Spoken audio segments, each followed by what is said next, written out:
தமிழக வெற்றி கழகத்தினர் ஏன் இப்படி ஒரு தற்குறித்தனமாக இருக்காங்க அப்படின்னு தெரியல. சிறுசுலேருந்து பெருசு வரைக்கும் அப்படித்தான் இருக்கு. என்ன பேசுகிறோம் ஏது பேசுகிறோம் அப்படிங்கிற அவங்களுக்கே புரியலை. அந்த மாதிரியான ஒரு தற்குறி கூட்டம் தானே. விஜயை பிடிக்கும் அப்படின்னு சொல்லி ஓட்டு போட்டவங்க தான் நிறைய பேர் இருக்கிறாங்க. கொள்கையை சொல்லி கொள்கை தான் கொள்கை அப்படின்னு சொல்லி யாரும் ஓட்டு போடலை. தமிழக வெற்றி கழகத்தில் இருக்கிற சில தவிட்டு தற்குறிகள் ஏன் அப்படி நம்ம சொல்கிறோம் அப்படின்னா, அவங்களுக்கு எதுவுமே புரியாதுங்க. அது ஒரு பைத்தியம். எப்படின்னா விஜய் தான், விஜய் விஜய் விஜய், டிவிக்கே டிவிக்கே டிவிக்கே, அவங்களுடைய புலம்பெல்லாம் இப்படி தான் இருக்குது. உங்களுடைய கொள்கை தலைவர் யாருன்னு கேட்டால் பேர் தெரியாது. அங்கே இருக்கிறவங்களுக்கு உங்கள் கொள்கை என்னன்னு கேட்டால் சொல்ல தெரியாது. ஏதோ ஒரு வகையில் விஜய் எங்களுக்கு பிடிக்கும், அதுக்காக நாங்கள் அவருக்கு ஓட்டு போடுவோம். இப்படி தான் அவங்களுடைய அரசியல் இருக்குது. ஆனால் அந்த தமிழக வெற்றி கழகத்தில் இருக்கக்கூடிய தவிட்டு தற்குறிகள் நாம் தமிழர் கட்சியினுடைய கொடி, அந்த புலிக்கொடியை அறுத்து அதை காலில் போட்டு மிதித்து அந்த அளவுக்கு அவமரியாதையாக நடத்தியிருக்கிறாங்க. அந்த கொடியினுடைய அந்த ஒரு வலிமை தெரியாமல், வரலாறு தெரியாமல் இப்படி ஒரு கட்சியினுடைய கொடியை போய் அவமதிக்கலாமா? இதை கண்டித்து தான் நாம் தமிழர் கட்சியினர் உடனடியாக நீங்கள் நடவடிக்கை எடுக்க சொல்லி கடலூர் மாவட்ட கண்காணிப்பு அலுவலகத்தில் ஒரு புகார் கொடுத்துருக்குறாங்க. கண்டிப்பாக இது காவல்துறை நடவடிக்கை எடுக்கலை அப்படின்னா நாங்கள் சீமான் அவர்கள்ட்ட சொல்லி மிகப்பெரிய அளவில் போராட்டத்தை நடத்துவோம் அப்படின்னு சொல்லியிருக்கிறாங்க. புலிக்கொடிங்கிறது சாதாரணமான கொடி கிடையாது. சோழர்களுடைய கொடி அது. அந்த சோழர்கள் பயன்படுத்தின அந்த கொடியை இன்னைக்கு மேதகு பிரபாகரன் அவர்கள் பயன்படுத்தினாங்க. தமிழர்களுக்கு தனி நாடு வேணும்னு சொல்லி போராடியே இந்த மக்களுக்காக, இந்த மண்ணுக்காக உயிர் நீத்த மேதகு பிரபாகர் அவர்கள் பயன்படுத்தின அந்த கொடி, அந்த கொடியை அவமதிக்கிறான் அப்படின்னா அவன் உண்மையிலே ஒரு தமிழனாக இருக்கவே முடியாது. எதையும் ஈஸியாக நம்ம கடந்தும் போயிட முடியாது. நாம் தமிழர் கட்சியை நீங்கள் ஈஸியாக கடந்து போயிட முடியுமா? தமிழ்நாட்டில் இன்றைக்கி அங்கீகரிக்கப்பட்ட கட்சிகளில் நாம் தமிழர் கட்சியும் ஒன்று.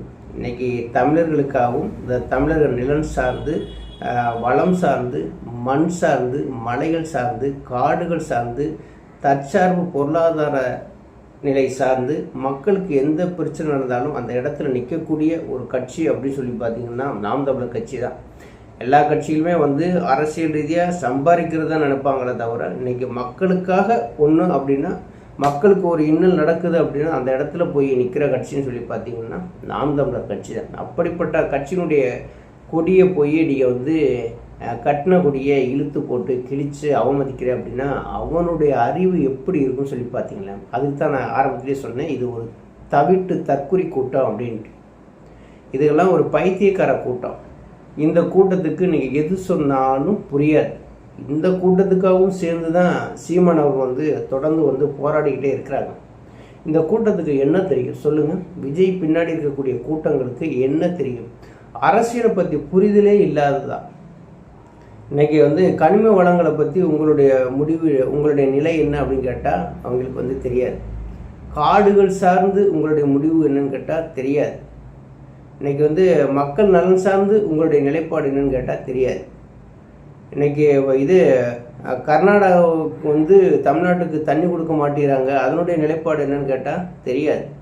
ஆணவ கொலை சார்ந்து உங்களுடைய நிலைப்பாடு என்னன்னு கேட்டால் தெரியாது. மொத்தத்தில் மக்களுக்காகவே கிடையாது விஜய். அவர் படத்தில் நடித்து என்ன பண்ணார்? ஒரு 10 படம் நடித்தார், ஒரு 10 பேரை தூக்கி போட்டு மிதித்தார், படங்களில் லவ் பண்ணார், பாட்டு பாடினார், டான்ஸ் ஆடினார். இதுதான் அவருடைய அன்றாடம் இருக்கக்கூடியது. இதுதான். இவர் தமிழ்நாட்டை ஆளணும் அப்படின்னு சொல்லி நினச்சா மக்கள் திடீர்னு தூக்கி கொடுத்துருவாங்களா என்ன? சில முட்டாள்கள்லாம் இருக்கிறாங்க. விஜய்கள் கட்சி விஜயண்ணா மட்டும் முதலமைச்சராக வரல அப்படின்னா என் பிள்ளைகளுக்கெல்லாம் விஷத்தை வச்சு கொன்றுவேன் அப்படின்னு சொல்லி இந்த முட்டாள் கூட்டங்களும் இருக்கத்தான் செய்யுது. விஜயனுக்காக நாங்கள் உயிரே கொடுப்போம் அப்படிங்கிற முட்டாள் கூட்டம் இருக்கிற வரைக்கும் விஜய் அதை பார்த்து ரசித்து சிரிச்சுட்டு தான் இருப்பாரே தவிர எதுவுமே செய்ய மாட்டார். இப்படிலாம் பேசக்கூடாதுமா. ஒரு அரசியலில் நீங்கள் வந்துட்டீங்க அப்படின்னா, நான் ஒரு தலைவராக இருக்கிறேன்னா இப்படிலாம் நீங்கள் பேசக்கூடாதுன்னு சொல்லி எடுத்து சொல்லக்கூட விஜய்க்கு தெரியலை. ஏன்னா ஒரு படத்தில் நடிச்சிட்டாரு, அந்த மேக்கப்லேயே வாழ்ந்துட்டாரு.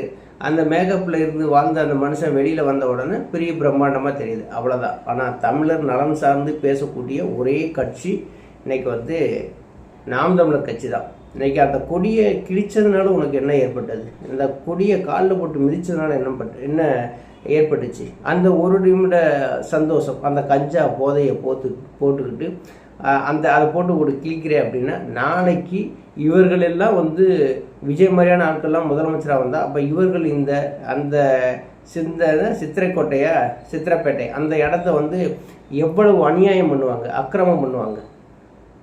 நான் ஏற்கனவே ஒரு வீடியோவில் சொல்லியிருக்கேன், விஜய் மட்டும் முதலமைச்சராக வந்தாருன்னா தெருவுக்கு ஒரு ரவுடி வந்து உருவாங்க, கண்டிப்பாக உருவாங்க. நம்ம ஏதாவது ஒன்று கேட்க போனோம் அப்படின்னா, ஏன் திமுக ஆண்டுச்சுல, ஏன் அங்கேயே கேட்கல, எதுக்கு எங்கள்கிட்ட வந்து கேட்குறீங்கன்னு சொல்லிட்டு எதிர்த்து நிற்பான். இவன்ட்டெல்லாம் அரசியல் புரிதல் இல்லாதவங்கள்ட்ட அரசியலை பற்றி பேசுகிறதே வேஸ்ட்டு அப்படிங்கிற மாதிரி மக்கள் வந்து போயிடுவாங்க. தமிழர்களுக்கு எங்களுக்குன்னு ஒரு தனிநாடு வேணும்னு சொல்லி போராடி இன்னைக்கு நிற்க மேதகு பிரபாகரன் அவர்கள் பயன்படுத்தின கொடியை இன்னைக்கு சீமான் அவர் வந்து பயன்படுத்தியிருக்காங்க. அந்த கொடியை நீங்கள் போட்டு காலில் போட்டு மிதிக்கிறீங்க அப்படின்னா தமிழ்நாட்டில் இருக்கக்கூடிய 8 கோடி மக்களையும் நீங்கள் அவமதிக்கிறீங்க அப்படின்னு அர்த்தம். தமிழர்களுக்காக பேசுறதுக்கு யாருங்க இங்கே இருக்கிறார்? சீமான ஒரு ஆள் தானே இருக்காரு, வேற யாரும் இருக்கிறாங்களா? இல்லை.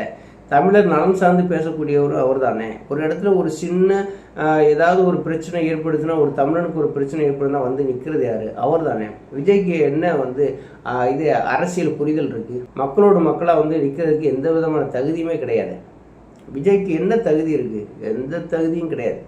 இன்னைக்கு அந்த கொடியை வந்து தாவேகாவினுடைய தொண்டர்கள் இப்படி போட்டு மிதிக்கிறாங்களே, இது வந்து புலிக்கொடியாச்சே, இது மேதகு பிரபாகரன் அவர்கள் பயன்படுத்தின கொடியாச்சே, இது தமிழர்களுடைய உணர்வோடு சார்ந்த இந்த கொடியாச்சே, இப்படிப்பட்ட கொடியை வந்து நம்மளுடைய தொண்டர்கள் மிதிச்சிருக்காங்க அப்படின்னா அவங்கள வந்து நான் வன்மையாக கண்டிக்கிறேன், அவங்க மீது நடவடிக்கை எடுக்கிறேன்னு சொல்லி ஒரு அறிக்கை வெளியிட்டிருக்கணுமா இல்லையா ஒரு கட்சியினுடைய தலைவரா? ஏன் வெளியிடலை? ஏன்னா அவருக்கு அரசியல் பற்றி புரிதல் கிடையாது. அவர் அந்த கொடியை பற்றிய ஒரு புரிதலுமே வந்து கிடையாது. அவங்கெல்லாம் எப்படி தெரியுமா? சினிமாக்காரங்க. எல்லாரும் சொல்லுவாங்க, என்ன சினிமாக்காரங்கிறீங்க, நடிகருங்கிறீங்க, அவரும் வந்து மனுஷன் தானே, மக்களுக்கு நல்லது செய்யணும். மக்களுக்கு நல்லது செய்ய வரட்டுமையா, வேணான்னு சொல்லவே இல்லை.